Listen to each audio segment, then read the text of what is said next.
Mais si je vous pose des questions, est-ce que le terme émotion dans nos Bibles est là? Non. Non, hein? Donc comment qu'on peut dire que gestion des émotions dans une conférence biblique?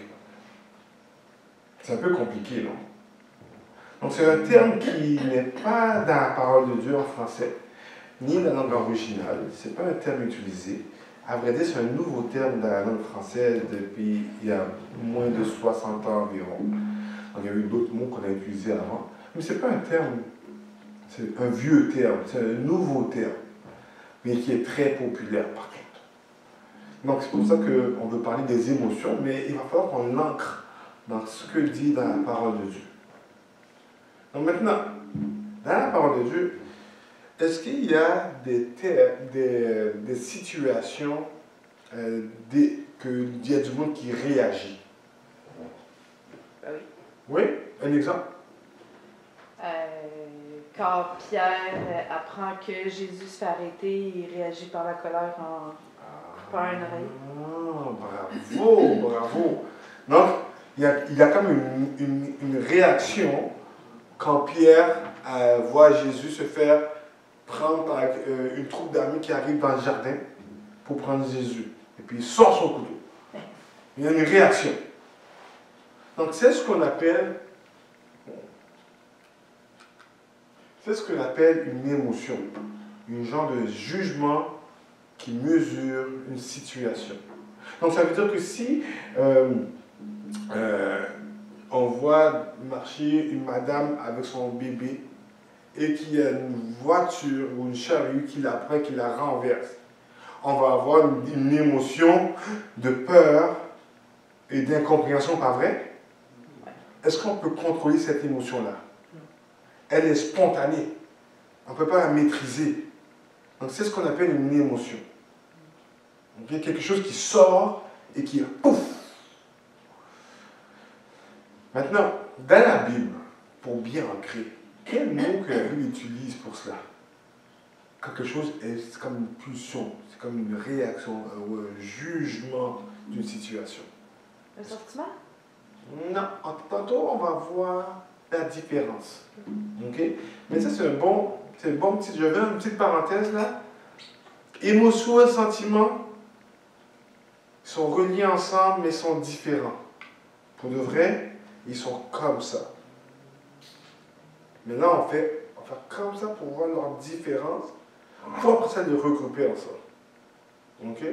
Parce qu'il y a une différence. Si Dieu en fait une différence, nous on devrait aussi en faire une différence aussi. Là je reviens. Savez-vous quel mot qui parle de réaction dans la Bible, qu'on va dans nos Bibles? Oui? Les entrailles. Les entrailles. Donc les entrailles, le ventre, le sein, le rein sont les termes utilisés le plus. Donc en anglais, le gut feeling, est-ce qu'on va appeler cela en anglais? Le gut feeling, donc c'est tout ce qui est ici. Donc c'est toute la cage thoracique qui est ici, là, qui est utilisée dans la Bible. Donc, c'est tous des termes qu'on utilise. Maintenant, il y a des nuances, ok? Dedans. Mais en général, ça veut dire une réaction, positive ou négative. Il y a aussi d'autres termes comme les grands désirs, comme les passions, spécialement les passions sexuelles qui arrivent. Il y a aussi les souffrances qui sont là. Mais si on devrait donner un terme,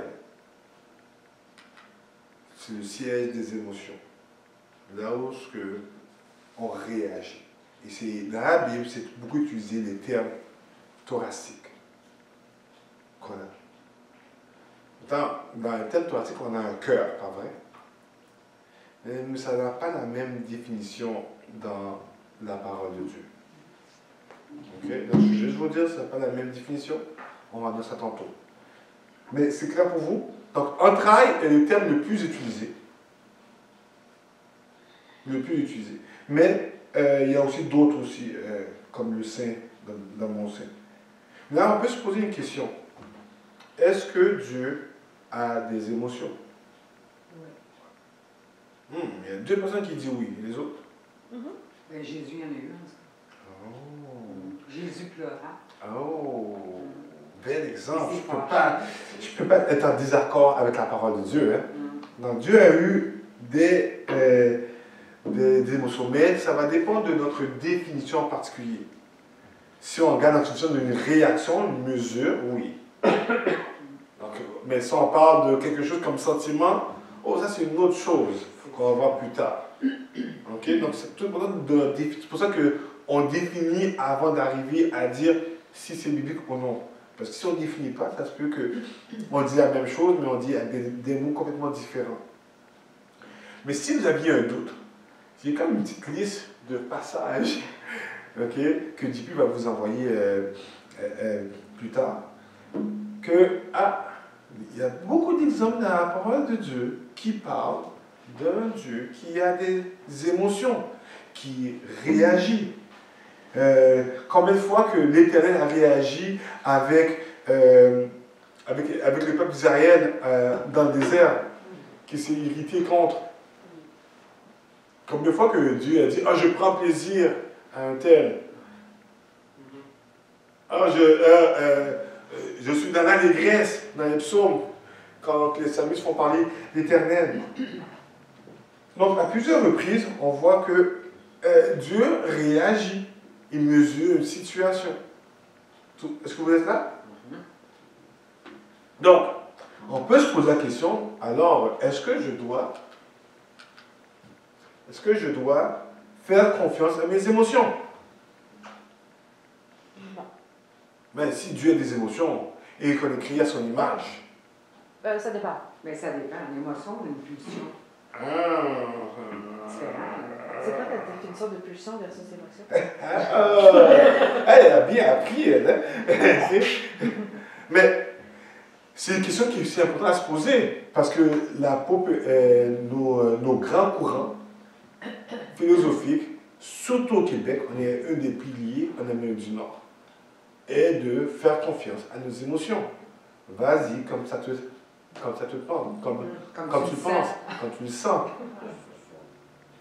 C'est un peu comme dans le livre de Juges. Tout le monde faisait ce qu'il voulait. Donc, est-ce que... Non. Mais là, on se passe... Quand on est non-chrétien, on ne sait pas ça. Mais quand on a la parole de Dieu, quand on est des chrétiens, et qu'on se fait dire, vas-y, comme tu le sens, ça veut dire de faire comme dans le livre des Juges. On n'y parle pas directement. Hein.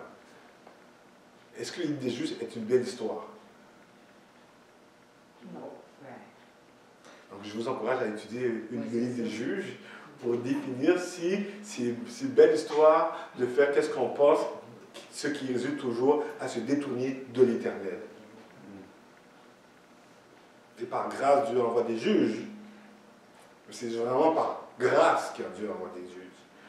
Donc, doit se faire confiance. J'aimerais vous donner 3 principes généraux. Il faut éviter de nous laisser guider par nos émotions. Il faut éviter de nous laisser paralyser, pas capable d'agir, de prendre une action, une bonne action en particulier. Et d'éviter de bloquer complètement nos émotions. En d'autres termes, d'être stoïque. Donc, d'éviter les extrêmes. Waouh! Donc, dans le courant du christianisme, on a eu beaucoup de vivre nos émotions, comme on a eu aussi beaucoup de bloquer nos émotions.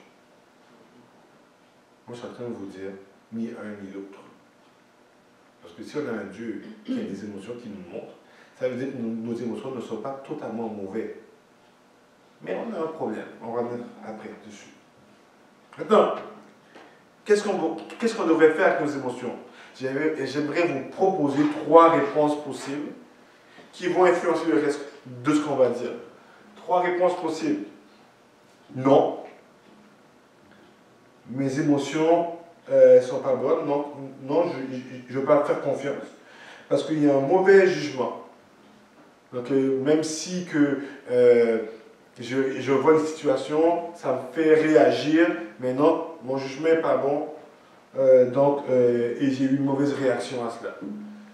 Et il y a aussi l'autre réaction, c'est que non, bon jugement. Non, c'est vrai, il y a eu un problème. Mais mon corps a envoyé un signal différent. J'ai eu une réaction complètement différente. Mais elle peut être aussi valide que mon émotion me dit qu'il y a un problème. J'aimerais vous partager une petite histoire personnelle pour comprendre cela. Ma mère m'a dit que j'ai grandi entre l'âge de 0 et 5 ans. Mais pour vrai, c'est entre 0 et 9 ans. Mais pour mon exemple, je vais prendre 0 et 5 ans. Plus de 2/3 du temps à l'hôpital. J'étais à l'hôpital très, très, très, très souvent. Ma petite sœur a grandi avec ses cousines parce que mes parents étaient souvent à l'hôpital avec moi. Est-ce que vous vous rappelez, il y a 47 ans, il y a 45 ans environ, qu'est-ce qu'on donnait aux enfants qui étaient à l'hôpital? La soupe. De la soupe. Est-ce que vous croyez que j'aime beaucoup la soupe? Non. À part ça, ma femme, elle aime beaucoup la soupe. Donc ça, c'est une chose.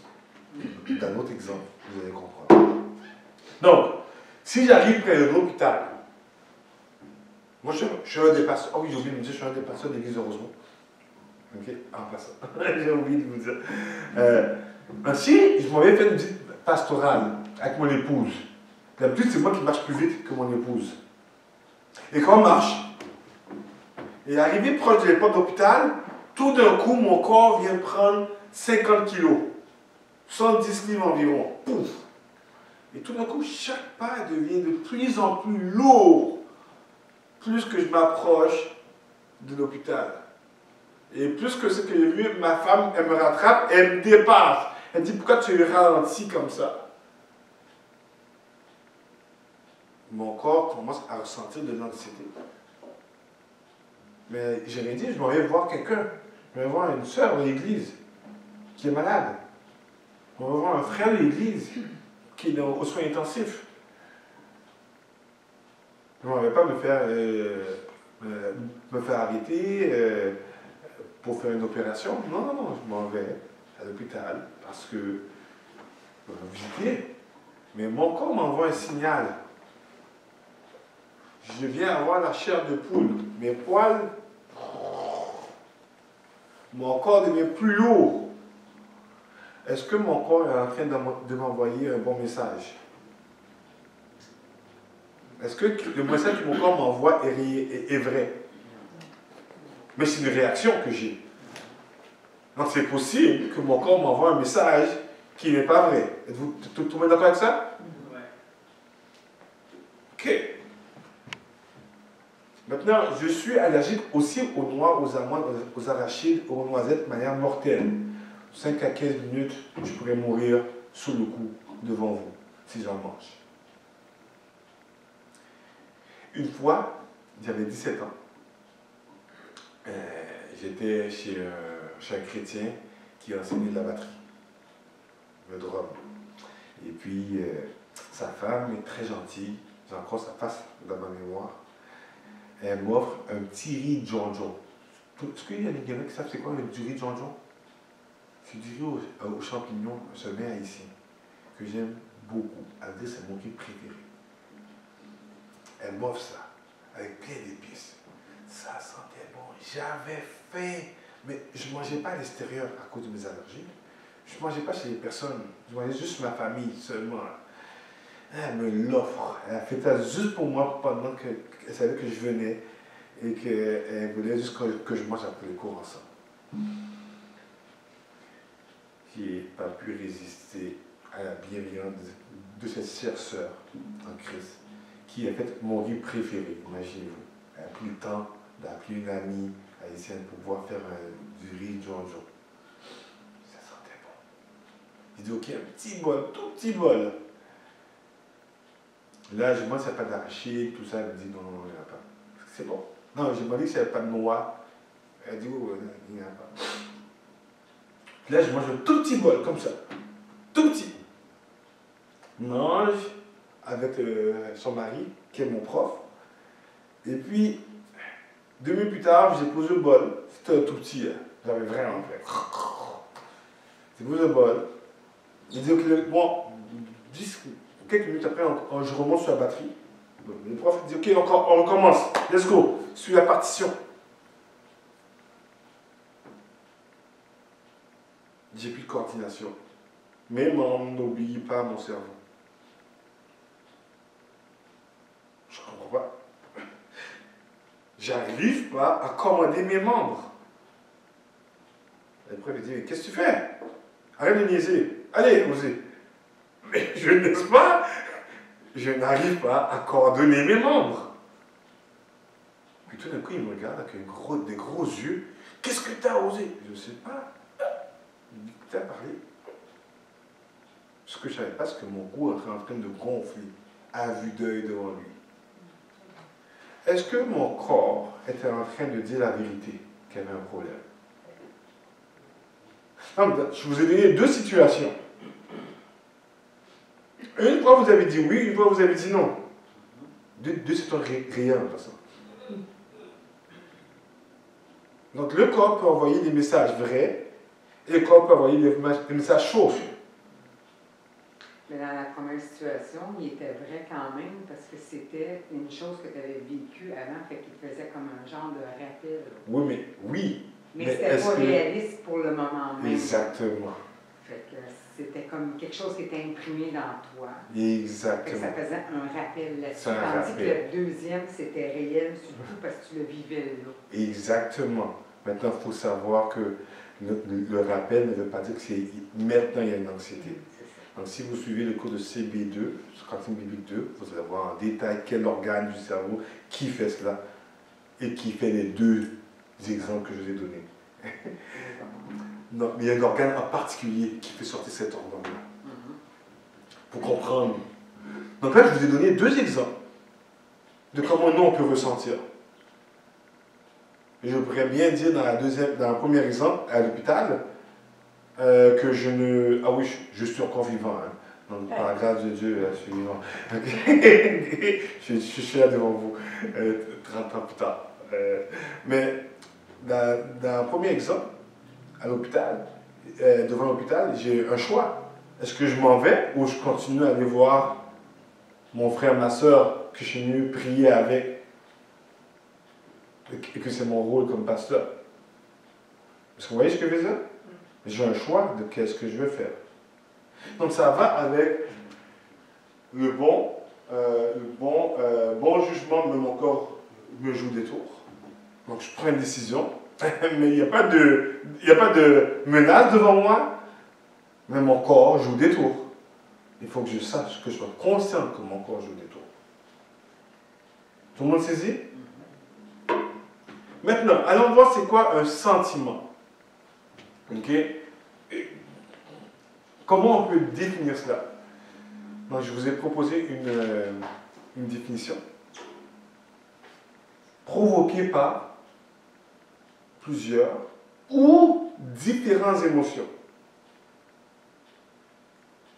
Donc, c'est quelque chose qui est là depuis longtemps. Plusieurs émotions. Et ça fait que c'est dans nos pensées. C'est l'objet de mes pensées ou quelque chose que j'aime beaucoup. Donc, est-ce que vous pensez que j'aime beaucoup les arachides? Non. À vrai dire, pour le vrai, j'aime beaucoup les arachides. Ok?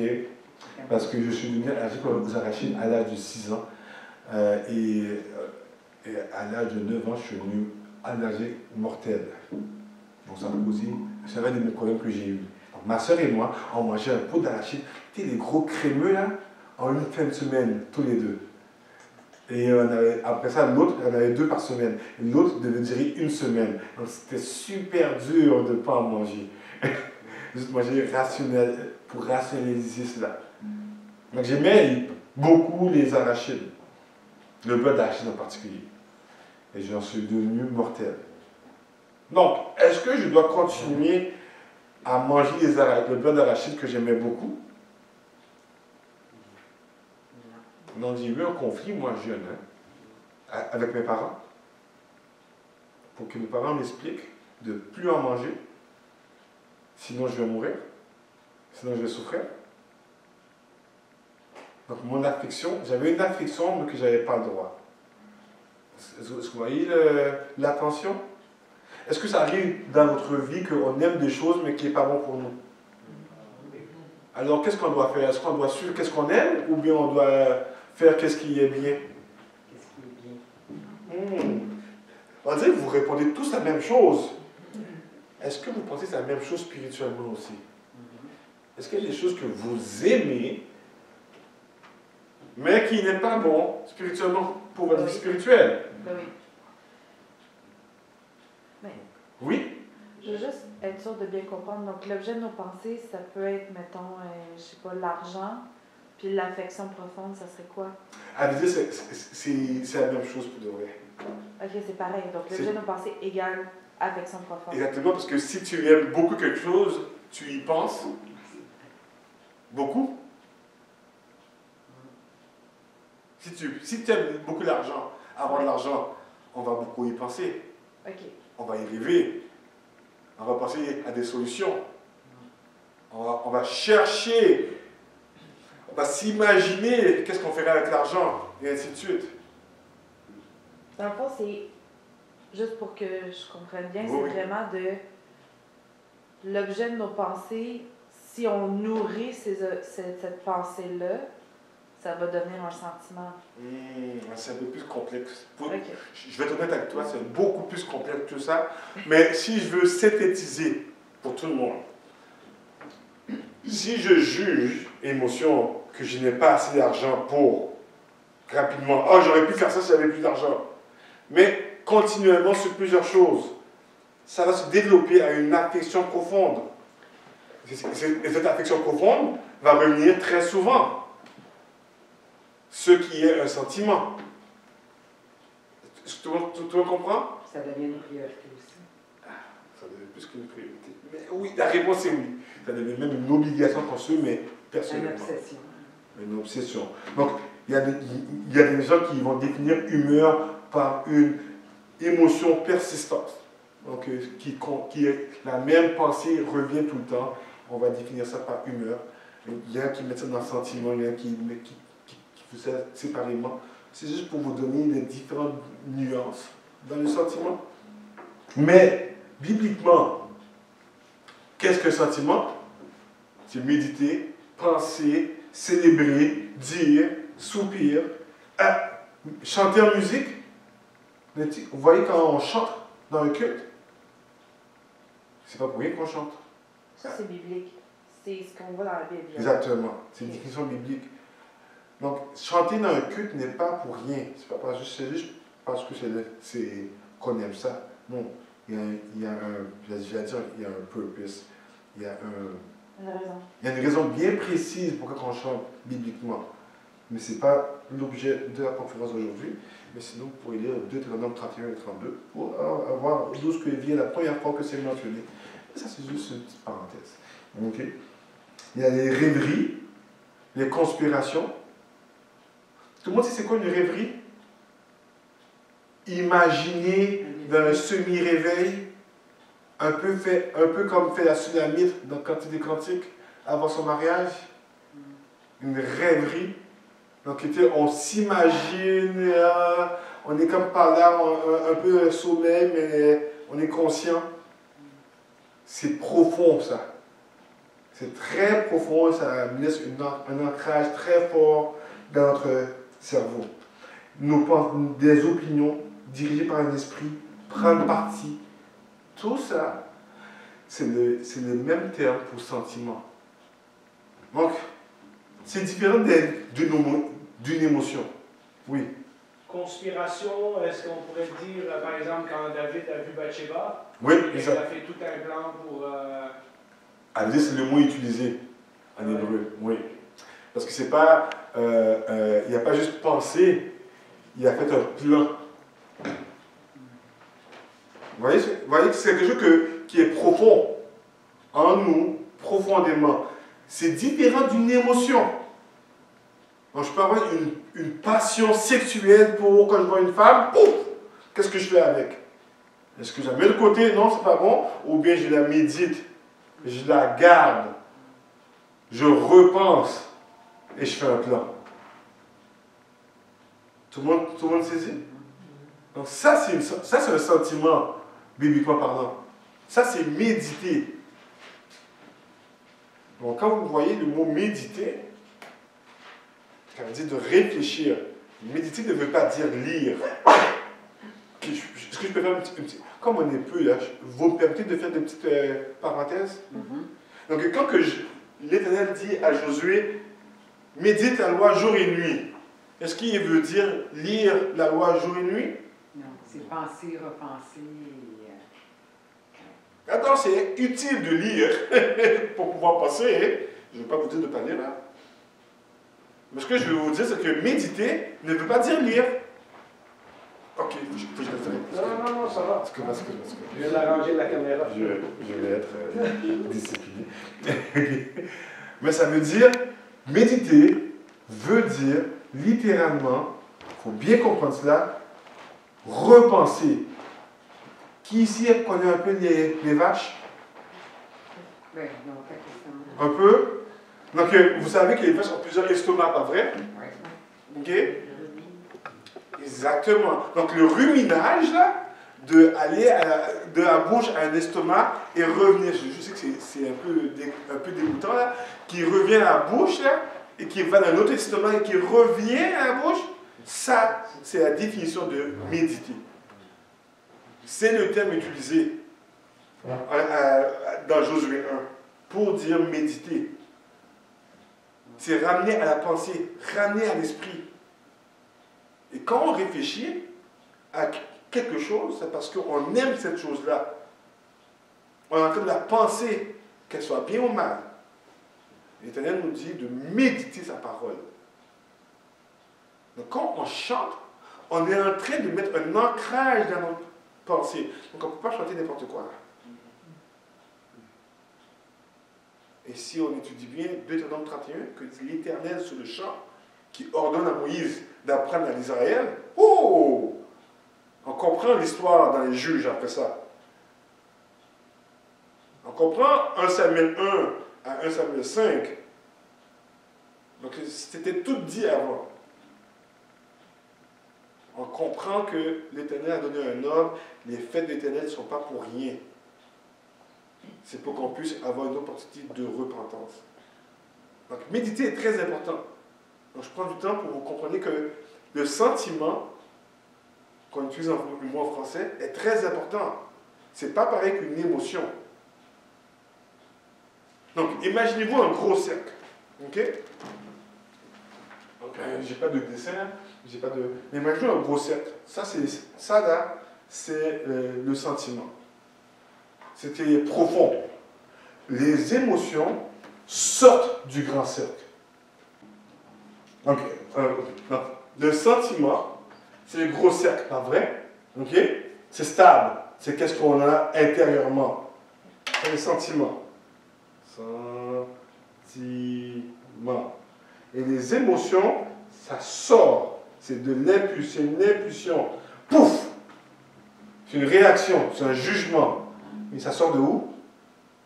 Ça sort du sentiment. De ce qu'on croit. De ce qu'on croit, de ce qu'on pense souvent. Donc, c'est pour ça qu'on dit que les émotions donnent une fenêtre imparfaite. J'appelle ça une fenêtre givrée de ce qu'il y a dans notre cœur, bibliquement. Est-ce que c'est une exagération? À vrai dire, je ne peux pas dire que c'est une exagération. C'est une pulsion de ce qu'il y a. Maintenant, visible comme non visible. Un peu comme la colère. Il y a de la colère qui sont visibles, et de la colère qui sont invisibles. Donc c'est un jugement du cœur. Donc si on sait qu'est-ce que la personne pense ou réagit, on va savoir qu'est-ce qu'il y a dans son cœur. Maintenant, on ne peut pas dire que c'est une exagération, on peut dire que c'est une fenêtre givrée. Donc ce n'est pas totalement clair que c'est ça qui est dans son cœur, mais il y a la base de ça, c'est clairement oui. Maintenant, il y a des nuances à chaque fois. Il y a des situations qui peuvent aggraver. Mais ça provient de son cœur.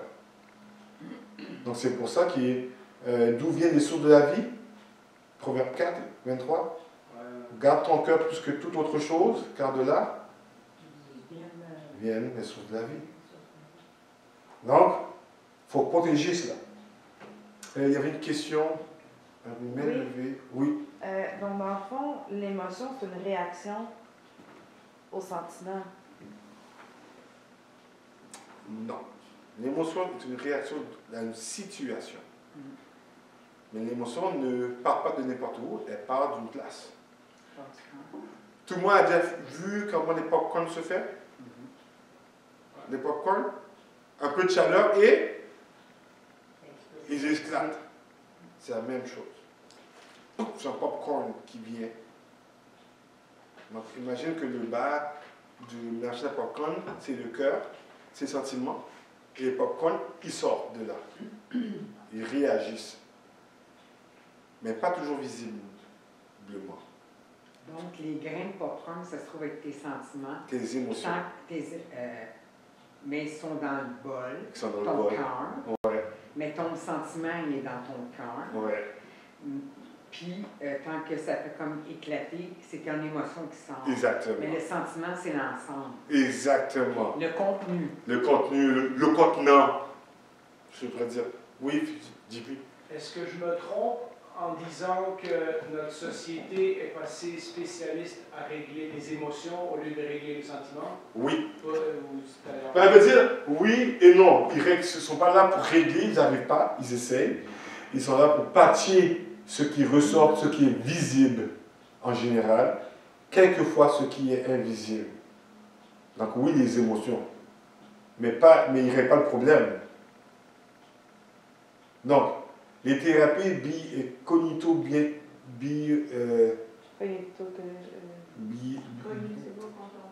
ouais, c'est ça tellement. Dis-le plus fort. Cognitivo-comportemental veulent aller plus loin que les émotions. Ok? Ils veulent aller plus loin parce qu'ils ont compris qu'il y a quelque chose à la base. Mais nous, on a la parole de Dieu, pas vrai? Est-ce qu'il y a du monde qui a lu leur Bible? Ben, sinon, je sais pas. J'aimerais que quelqu'un me lise à voix haute Philippiens 2,5. Pendant que quelqu'un le cherche et que vous dites la version, ok, que vous lisez, j'aimerais avoir 2 ou 3 versions possibles. Pendant que vous cherchez, je vais juste vous expliquer le contexte de Philippiens 2. Paul, il est en prison. Il écrit à l'église de Philippe. Et dans cette lettre très personnelle, différente des autres lettres, Paul écrit de manière très personnelle, mais aussi très directe aux Philippe. Donc, il dit la même chose aux autres lettres. Mais là, c'est un peu différent. C'est un peu comme Thessalonique, mais encore plus personnel.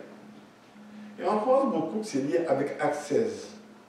Parce que dans Actes 16, quand il vient la première fois en Macédoine, à Philippe, Paul a été en prison. Il s'est fait battre pour avoir parlé de Jésus, de manière injuste. Mais il a juste dit qu'il était romain. Comme ils ont dit, vous pouvez le faire sortir. Je ne sais pas si vous comprenez le contexte dans le temps de Actes 16, c'est que les citoyens, comme nous on est citoyens canadiens, c'est eux qui avaient les droits. Si tu n'étais pas citoyen romain, tu étais un esclave. Et là, ils ont battu un citoyen. Ça, c'est fort. C'est même dangereux. Donc, le citoyen avait droit à un procès. Donc, c'est pour ça qu'il faut comprendre quand il dit, mais moi, non, vous allez venir vous-même me libérer. Moi, je suis romain. Il y a un problème, toi, tu non, gentiment, sans faire sortir de la ville. Parce que là, ils ont une dette contre lui. Et il y a sûrement à crier, j'en appelle à César, puis là, ils perdent leur autonomie, et celui qui les a fait battre, couper la tête, et peut-être les notaires, les dirigeants de la ville, en prison, ou couper la tête aussi, ça dépend de César, ça dépend de comment ils se sentent. Il a déjà fait ça avant Paul et après Paul. Donc ils comprennent, ils ont un historique que, oh, faut pas faire ça là. C'est vrai que Paul, à 2 fois, il fait ça. Mais à Jérusalem, il appelle à César. Puis là, même le roi Agrippa, il dit, moi je peux rien faire, il a appelé à César. Un citoyen roumain, c'est un citoyen roumain. Donc Paul, il a subi une injustice à Philippe qui a fait que ça a protégé l'église de Philippe. Donc ce qu'il va dire au verset 5 du chapitre 2, faut pas, les Philippiens ne pourraient pas dire, toi, Paul, tu ne sais pas comment nous on souffre.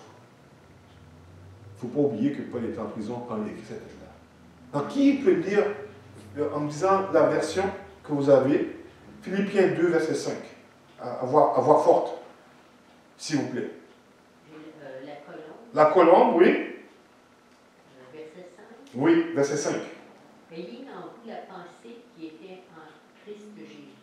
Wow, ok. Ayez en vous la pensée qui était en Christ Jésus. Qui est notre version? Louis II. Louis II, oui.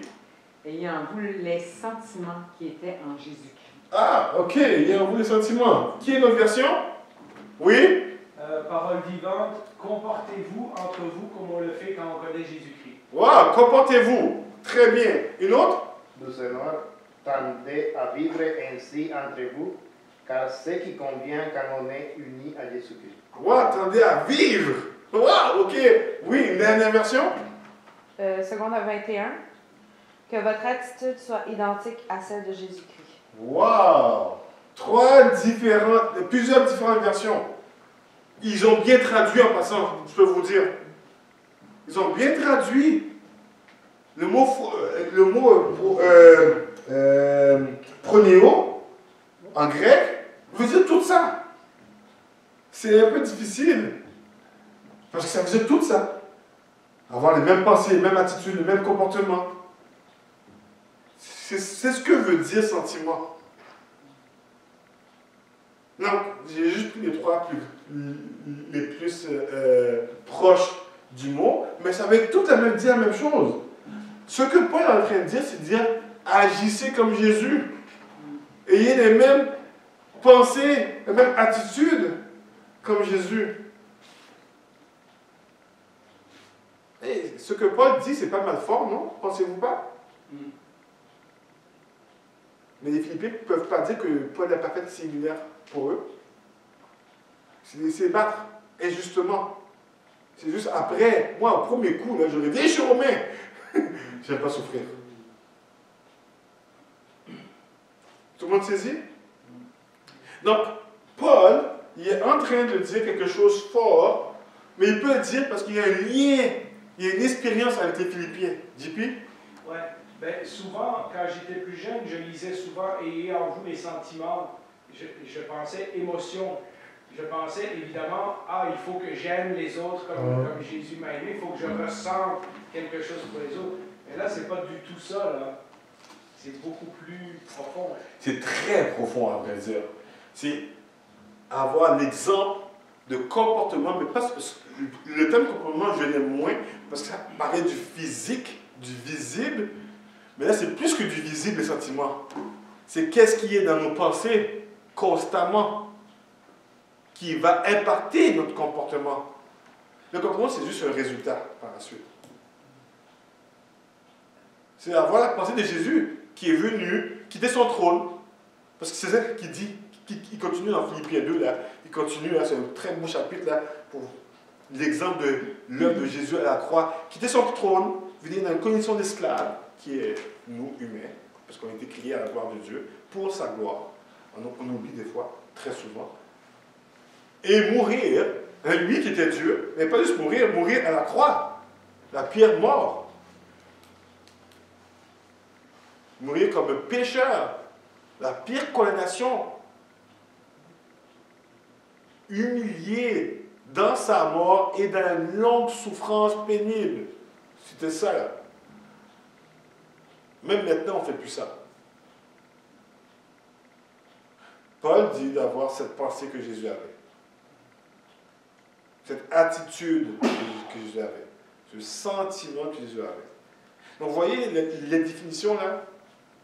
Les différences entre Mais ils sont interreliés, les émotions et les sentiments, par contre, pour être honnête avec vous. Ça, si vous prenez les cours, Cantique biblique 3, on explique plus en détail. Et dans PH1, on explique plus en détail le lien, les nuances. Mais juste pour aujourd'hui, il y a une différence entre les deux, mais ils sont intermélangés. Donc, est-ce que vous voyez la différence entre les deux? Entre émotion et sentiment? Il y a une différence. Et c'est pour ça que c'est très important. Maintenant, Paul nous donne un beau challenge d'avoir les mêmes émotions qui étaient en Jésus-Christ. Qu'est-ce qu'on fait avec ça? Avez-vous une idée? On se remet à lui, on lit la parole, on regarde sa vie, puis on essaie d'être un bon témoignage parce qu'il est selon Christ. Mais c'est dur de vivre comme Jésus. J'aimerais vous donner qu'est-ce que Paul dit aux Philippes. Il ne finit pas là. Il donne un outil. Moi, j'aime Paul. Parce qu'à chaque chose qu'il donne comme doctrine, il y a une pratique à cette doctrine-là. Qui peut lire à voix haute Philippiens 4, verset 8, s'il vous plaît? Et une autre qui peut compter combien de vertus que Paul dit d'avoir dans nos pensées. Qui peut lire à voix haute?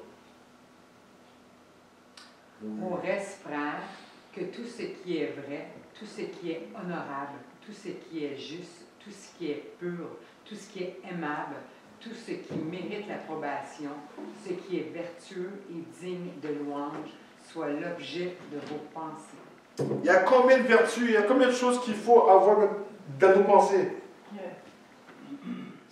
Vous en voyez 9? 8. Verset 8 à 8. Vrai, honorable, juste, pur, aimable, mérite l'approbation, vertueux et digne de louange. Donc c'est facile, verset 8 à 1 à 8. Ok? Je vous donne un petit truc. Donc, 8 vertus à avoir dans nos pensées. 8 vertus comme un filtre à avoir dans nos pensées. Voilà qu'est-ce que Paul nous donne. Un outil. Un outil à avoir dans nos pensées constamment. Et j'aimerais vous donner un petit devoir que je donne régulièrement. Donc, si vous avez un suivi de cantique avec moi, je risque de vous le donner, d'apprendre par cœur ces 8 vertus-là. De les dire à quelqu'un 3 ou 4 fois par jour, à voix haute, pour qu'ils viennent de plus en plus à vos pensées. Faites pas comme moi, de commencer au 1, 2, ok, arrêtez parce que ça passe pas. Dites les 8, comme ça ça va rester plus longtemps. Et là, vous allez voir, oups, ce qui revient à mes pensées n'est pas vrai, n'est pas juste. Oh, parfois c'est vrai, des fois c'est juste. Ça mérite l'approbation, mais pas trop aimable. Alors, je ne peux pas louer le Seigneur à cause de ça. Je n'ai pas l'approbation du Seigneur, ce n'est pas vertu. Donc, vous avez un outil là, que vous pouvez utiliser tout le temps. Vérifiez votre cœur. Parce que les mots qu'on peut utiliser dans sentiment, dans la Bible, sentiment, pensée, cœur aussi, fait partie. Le siège des décisions. Les sentiments sont le siège des décisions. Les émotions c'est les reins, le sein, c'est ici, au niveau biblique. Le cœur, au niveau biblique, est ici. C'est nos pensées. Donc, quand que Dieu dit aime Dieu de tout ton cœur, de toute ton âme, de toute ta pensée, il ne dit pas d'aimer Dieu de 3, 4 de manière différente. Il dit d'aimer Dieu de tout ce qu'on a, tout notre être. Il y a des nuances entre chaque terme, volontairement par Dieu. Mais ça veut dire de toute de tout ce qu'on pense. Il n'a pas dit aimer Dieu de toutes nos émotions. Il n'y a pas de passage qui dit de faire comme Jésus selon ses émotions. Ou de faire comme Dieu selon ses émotions. Il n'y a aucun passage de cela dans la Bible. Je vous donnerai le défi d'en trouver un. Mais par contre, d'avoir la même pensée que Jésus-Christ, je peux vous montrer Philippiens 2. Tout le monde suit? Donc, si je dois donner des exemples les plus courants de l'être humain que je connais, dites-moi si vous vivez ça. Si vous avez déjà eu de la colère, de la joie, de la tristesse, ou de la peur, ou de la crainte. Est-ce que tout le monde a vécu ça? Est-ce que vous direz que tous les humains ont vécu ça? Maintenant, quels sont les termes bibliques de ces termes-là qu'on peut retrouver dans la Bible? Je vous donne un indice, ils commencent tous par A. A. Donc si j'ai beaucoup de colère, qu'est-ce que je risque d'avoir? L'amertume? Exactement. Si j'ai beaucoup de joie, qu'est-ce que je risque d'avoir? Oui, le thème amour, ça rentre dans les deux catégories. C'est pour ça que je n'ai pas mis. Mais oui, il y a d'autres termes. Oui, c'est une bonne réponse, mais je n'ai pas mis pour ça, parce que c'est un peu confusant. Mais ça rentre dans les deux. Appréciation? Non, ça, c'est pas biblique. Ah. Mais je vous donne ça, quand que Marie et Elisabeth sont ensemble, il y a quelque chose qu'ils ont. L'amitié. Non, c'est pas un terme biblique. Les deux cousines, qu'est-ce qu'ils ont? Ils ont de la... Affection. Affection. Ah. Oui, mais c'est pas qui est là. Non, j'ai dit oui, c'est un biblique, mais de l'allégresse. Un terme qu'on n'utilise plus vraiment depuis 30-40 années, là. De l'allégresse. Quelqu'un qui a beaucoup de crainte. Que notre Seigneur et Sauveur a eu dans le jardin. Les afflictions. Non, c'est pas biblique. Oui, c'est biblique, mais c'est pas ça. De l'angoisse. Crainte, peur, ça c'est angoisse? Oui. Donc, il n'y a pas de terme anxiété dans la parole de Dieu. Il y a crainte et angoisse. On a mis l'anxiété entre les deux. Mais ça, c'est juste pour vous donner qu'il y a des termes qui parlent de nos pensées profondes. La parole de Dieu est riche. Elle est parfaite, elle est riche. Elle répond à ce que tous les humains ont.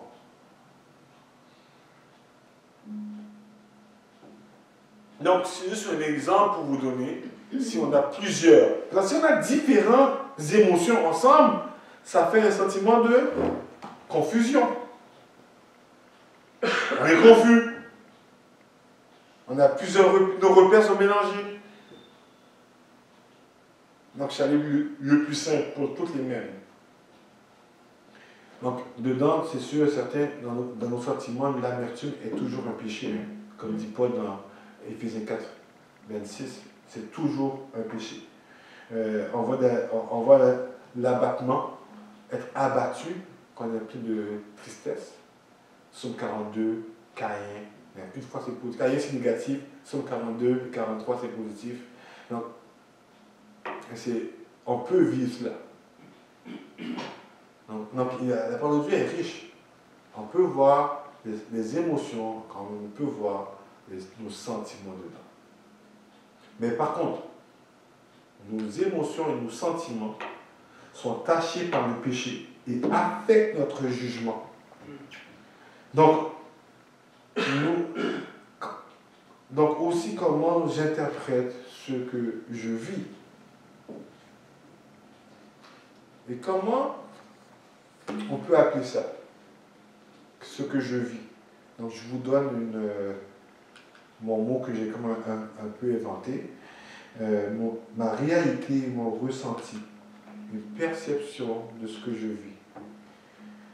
C'est influencé par nos sentiments, par nos émotions, et par nos péchés, et par nos fruits de l'esprit, et par nos expériences, et par nos environnements, par nos relations qu'on a, et ainsi de suite. Oh. Donc. Par le péché de l'autre aussi. Oui, l'environnement. Oui. Donc, et aussi où ce que j'habite, et ainsi de suite. Par mon lit aussi, si mon lit n'est pas confortable pour que je puisse bien me ressourcer pendant la nuit, reprendre l'énergie qu'il faut, si je ne suis pas bien reposé, ça va avoir une influence sur ma réalité, sur mon ressenti. Donc, ma fille a été opérée avant-hier, à son genou. Donc, le fait que j'ai bien dormi, ça a changé comment j'étais à l'hôpital. Tu me comprends? Il y a eu un affaire, il y a eu un effet. Si j'ai bien mangé, j'ai bien mis, si j'ai eu un bon temps avec mon Seigneur pour me rappeler que c'est correct d'aller à l'hôpital, ça change mon ressenti. Est-ce que tout le monde me suit? Donc, ma préparation, comme il y a beaucoup de choses qui vont influencer ma réalité. L'erreur, la grande erreur, c'est de se soumettre à ma perception. Donc, je reviens avec mon exemple de soupe. Je vous dis que vous avez deviné que je n'aimais pas la soupe, pas vrai? Mais imaginez-vous qu'un jour, après une longue journée de travail, j'arrive à la maison. J'appelle ma femme pour dire, chérie, j'ai faim, j'ai pas déjeuné, j'ai pas dîné, mais j'ai vraiment faim. Puis elle me dit, chérie, il n'y a pas de problème. Je te parie un plat, un bon plat. Du riz jonjon. Là, j'imagine déjà qu'est-ce qu'elle va faire. Là, tu sais. Du riz, du poulet. Moi, j'aime beaucoup la chèvre. Là, tu sais, j'imagine qu'est-ce qu'elle va faire. Tu sais. Donc, j'arrive à la maison, je salue les enfants, je les embrasse, ils s'en vont faire dodo. Et moi, je m'arrive à table, tout content. Et qu'est-ce que la femme m'offre? Une soupe. En plus, une soupe aux légumes, même pas de viande dedans. Et moi, je suis un haïtien, je suis un vrai carnivore, là, tu sais. Je pourrais croire à ma perception. Ma femme ne m'aime pas. Elle ne me respecte pas. Je suis allé travailler pour la famille, puis elle ne me donne pas un plat, un bon plat. Elle me donne un plat de malade. Ça, c'est ma perception d'une soupe. C'est un plat de malade. C'est pas un plat. C'est même pas un plat.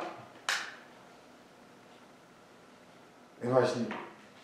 Donc, je peux croire à ma perception. Et ça ne prend pas beaucoup de secondes pour que ça arrive dans ma tête. Vu mon expérience, ma fatigue, et tout le contexte qui vient. Et là, je peux réagir de différentes manières. Je peux crier, bouder, ainsi de suite. Je pourrais aussi rechercher une satisfaction par une dépendance. Elle me donne la soupe. Je ne me sens pas respecté. Je me sens, j'ai bien dit, je me sens pas respecté. Ça ne dit pas qu'elle ne me respecte pas, c'est pas ça que j'ai dit. Et je peux aller prendre un verre de gin, juste pour calmer ma souffrance. Ou aller sur un écran et regarder plein de vidéos. Ou aller sur Facebook, même si je n'ai pas Facebook, mais me divertir pour que j'ai une satisfaction, pour engourdir cette souffrance-là. Tout le monde comprend? Ou bien vouloir une relation sexuelle avec ma femme, pour mon propre bien, qui serait dans ce cas-ci un péché. Parce que ce n'est pas par rapport à moi, c'est pas par rapport à un acte d'adoration à l'intérieur. Donc, rechercher une satisfaction par une dépendance. Ou bien, la troisième grande façon, oups, excusez-moi, j'ai cliqué. La troisième grande façon, c'est vouloir prendre une distance, ou nier ou bloquer cette douleur. Donc, j'arrive, je vois la soupe, chérie, je lui fais une commission, je reviens. Je repars, je m'en vais chez McDo, je vais acheter un gros trio, Big Mac, attendre 2 heures, revenir, la soupe est froide, je jette la soupe, elle est froide. J'ai pu avoir cette soupe-là. Est-ce que vous voyez? 3 manières générales les plus grandes qu'utilisées par l'être humain. Donc, techniquement, d'habitude, je demande quelle manière qui vous sonne le plus, mais pas besoin de lever la main. Mais, dites dans vos cœurs, est-ce qu'il y a une des 3 manières que vous allez, que vous tombez? Donc, c'est une erreur. Oui, JP, Je suis en train de penser, parce qu'on a déjà parlé à l'Église ici de comment notre société a mis beaucoup le ressenti de l'avant. Et en fait, ce qu'on remarque, par exemple, dans le choix de l'orientation sexuelle, c'est que aujourd'hui, dans notre société, c'est souvent la première erreur. Si tu le ressens, c'est que c'est bon, fait que soumets-toi à ta perception.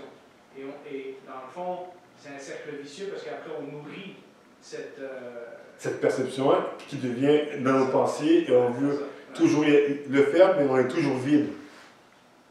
C'est une erreur. C'est une erreur, mais c'est une erreur qui n'est pas nouvelle par contre. Si on prend l'histoire de Caïn, Genèse 4, qu'est-ce que Caïn a?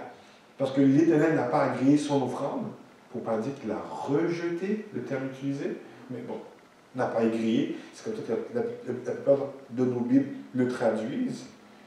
Qu'est-ce qu'il a fait? Il s'est mis à avoir de l'amertume. Ah ouais? Dans l'abattement et en colère. Qu'est-ce que la première fois que l'Éternel donne un conseil qui est rapporté dans la Bible, savez-vous c'est quoi? Attends, je vais le lire. Okay. Genèse 4. C'est super beau.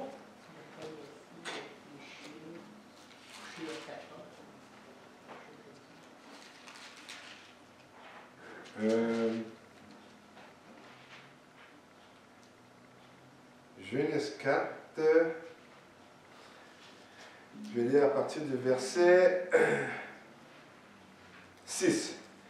L'Éternel dit à Caïn, « Pourquoi es-tu irrité et pourquoi ton visage est-il abattu? Si tu agis bien, tu le relèveras la tête. Mais si tu agis pas bien, le péché est tapis à ta porte et tes désirs se portent vers toi. Mais toi, domine sur lui. » L'Éternel donne un conseil, premier consigne biblique. Pourquoi es-tu irrité et abattu? Fais le bien et tu le relèveras la tête. Si tu ne fais pas le bien, le péché est là à ta porte. Caïn avait un choix de croire que rien ne va plus, que c'est injuste, ou de faire le bien. Qu'est-ce que Caïn a fait? Verset 8. Cependant, Caïn adressa la parole à son frère Abel, et comme ils étaient dans les champs, Caïn se dressa contre son frère Abel et le tua. Caïn s'est soumis à sa perception, à ce qu'il ressentait.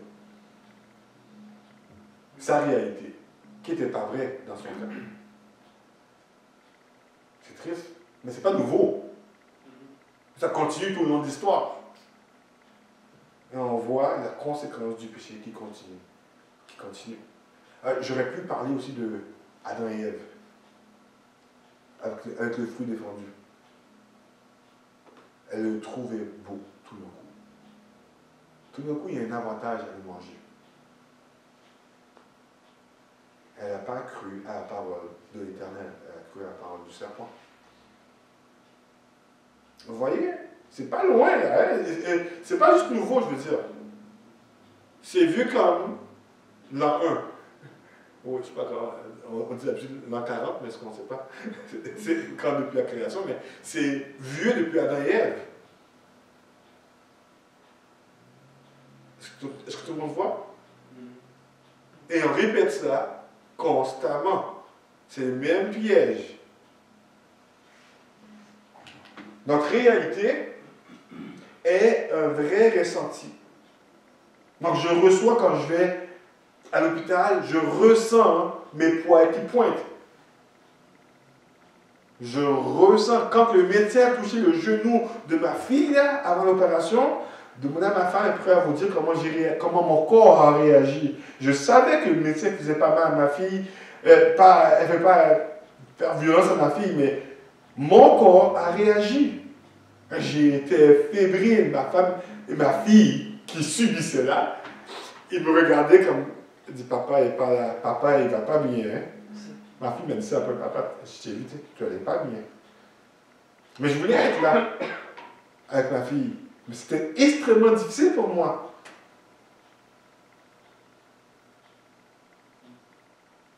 Ma réalité n'est pas pareille que celle de ma femme qui est à côté de moi. Vous pourrez lui demander après son ressenti. Mais notre ressenti ne doit pas nous guider dans nos choix, dans nos décisions. Parce que ce n'est pas la vérité. Tristement, je suis en train de dire quelque chose de contraire à ce que notre société promouvoit. Notre ressenti, notre réalité à nous, qui n'est pas la réalité, c'est notre réalité, n'est pas la vérité. Êtes-vous d'accord avec ça? C'est très important. Parce que ça a une conséquence. Qu'est-ce que la vérité? Juste avant de répondre à ça, j'aimerais donner quelques passages pour voir de certaines personnes qui ont cru à leur perception. Caïn, déjà parlé. Il y a aussi Saül, qui offre un sacrifice par crainte, au lieu d'attendre Samuel, par crainte des hommes. Il y a aussi Saül, encore par crainte des hommes, dans Samuel 15, qui a peur du peuple qui s'en vont. Il y a aussi Pierre, que nous rapporte Paul dans sa lettre aux Galates, comment Pierre, par crainte, agit avec hypocrisie. Quelques exemples. Donc, Pierre, par crainte des circoncis, agit par hypocrisie, et non, comme Paul dans Galates. Donc, tout ça, c'est des exemples que vous avez de perception. J'aimerais pas que vous tombiez dedans comme eux. Ces exemples-là sont des exemples, des contre-exemples, donc des exemples à ne pas faire. Mais j'aimerais vous emmener à qu'est-ce qu'on fait avec notre réalité, avec notre ressenti, avec notre perception de ce qu'on vit, influencé par toute notre histoire et notre environnement. La vérité, c'est ce que Dieu proclame.